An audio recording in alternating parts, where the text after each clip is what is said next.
அந்த அம்மா இங்கே பக்கத்தில் ஒன்றும் இல்லையே. இல்லை. தெய்வம் தந்த தெய்வமா என் மனைவி நான் நினைக்கிறேன். ஏன்னு தெரிஞ்சுக்கலாமா? ஏன்னு தெரிஞ்சுக்கலாமான்னாக்கா, அந்த அம்மாவுக்கு நான் நல்லா இருக்கணும், நான் சந்தோஷமாக இருக்கணுங்கிற ஒரு எண்ணத்தை தவிர வேற ஒன்றுமே கிடையாது. பிழைக்க தெரியாதவங்க பேரம்பை தூக்கி பானை தூக்கிட்டு வந்து மனைவியா இல்லை சமயக்காரியாக இருக்கிறாங்க. வாழ்க. நீங்கள் எந்த ஊர் போனாலும் வருவாங்க. ஆமாங்க. நான் ஒரு தமாஷா ஒரு விஷயம் சொல்வேன். இந்துக்களுக்கு 7 ஜென்மம் இருக்குதுன்னு சொல்கிறாங்க. அது உண்மையாக இருந்தால் நான் 6 ஜென்மம் செஞ்ச புண்ணியத்தால் நீ எனக்கு கிடைச்சிருக்கிற. அதே சமயத்தில் நீ 6 ஜென்மம் செஞ்ச பாவத்தால் நான் உனக்கு கிடைச்சிருக்கேன்னு சொல்லுவேன்.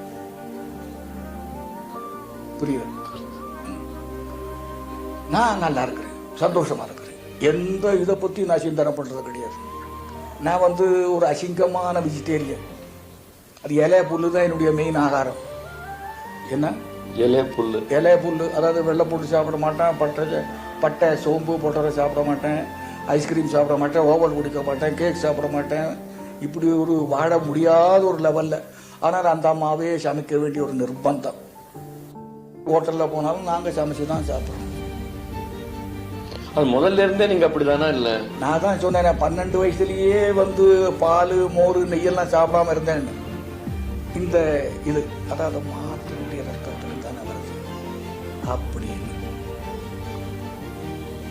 ஆனால் எல்லாரும் வெஜிடேரியன் ஆக்க கூடாதுன்னு நினைக்கிறவன் நான். ஏன்னா எல்லாமே பாலைவனமாக போயிடும்.